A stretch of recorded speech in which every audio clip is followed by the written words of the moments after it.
Hello there, lovely folks of YouTube. Bren here, wishing you a happy Beltane. I'm hoping that this video turns out okay.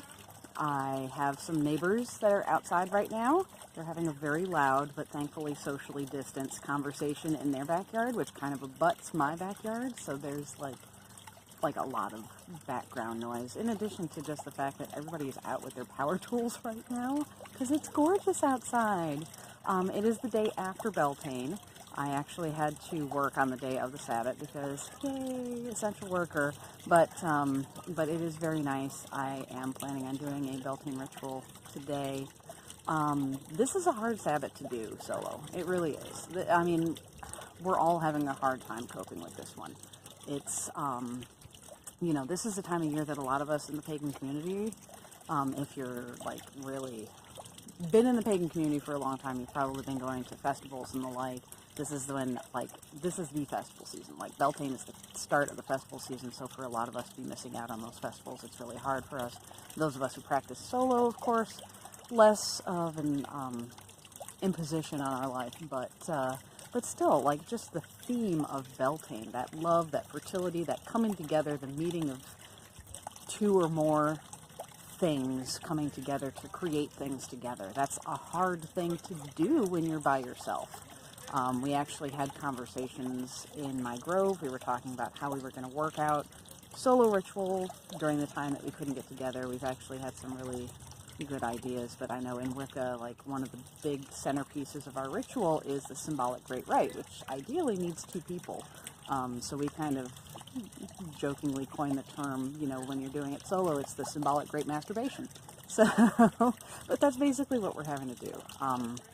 But yeah, Beltane, of course, is that time when we're kind of officially turning into the brighter, the warmer, the outgoing half of the year. This is a time when it's a fire festival. They would do a lot of, you know, fires of purification, blessings of the crops and the livestock, etc., etc.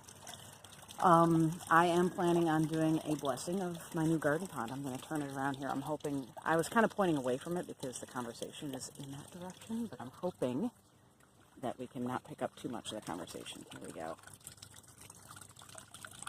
There it is. There's my pond with the waterfall and my little goddess next to it. I do have fish in the pond now.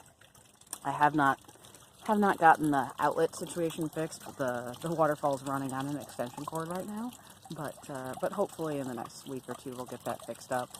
The fish have mostly been hiding way down in the deepest, darkest part of the pond. They especially like to hide under the little pump, but that's fine. They'll as they get acclimated, they'll get braver, and they will come out. But yeah, I'm going to be doing a little Beltane solo ritual, Blue Star style.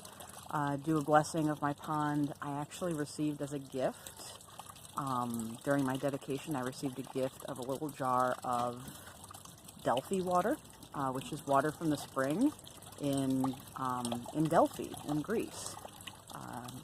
So one of my, she's not in my grove, but she's a former member of my grove who moved to Minneapolis. She was the other initiate at my dedication ritual. She gave me this gift of Delphi water as one of my dedication gifts.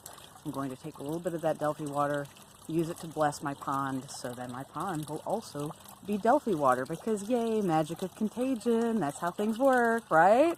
So I'm excited about that.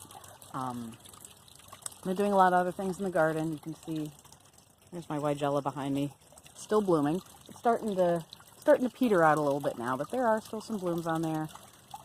My roses, you can see this is one of 3 roses I have right here. That's growing very nicely. Let's see if we can get that a little better there.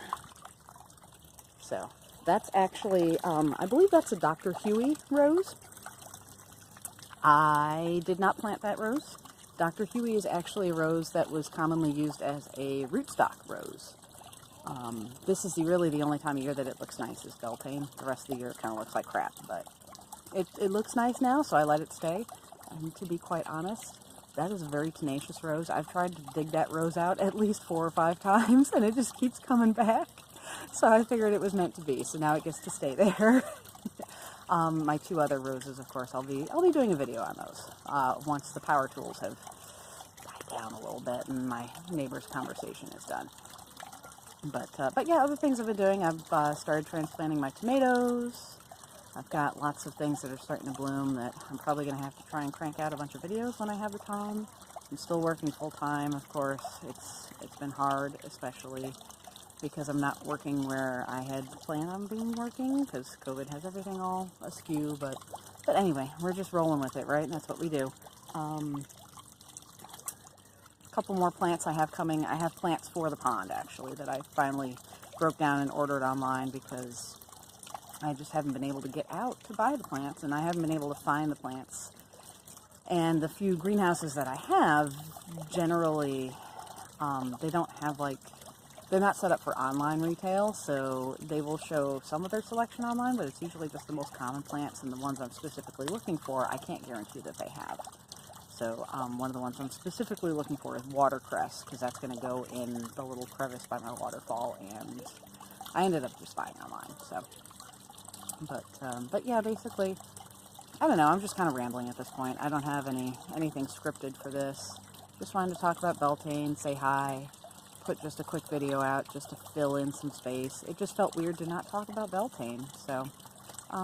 I might make another video at some point going more in-depth into the pond and how I built and created that, if anyone's interested in that.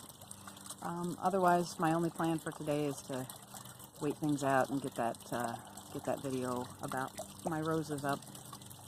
So you have that to look forward to later today. Yay. But yeah, happy Beltane. I hope you're all having an opportunity to celebrate, even if it's just a small way. Just know that we're marking another point on the turning the wheel, and the nature of the wheel of the year is change. Things will change.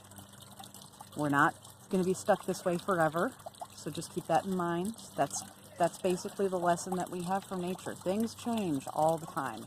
What we have today is not what we will have tomorrow. And hopefully it will be a change for the better, because inevitably all things serve the wheel, right? So I hope this video finds you well. I hope you're staying safe and healthy, and I will see you again very soon.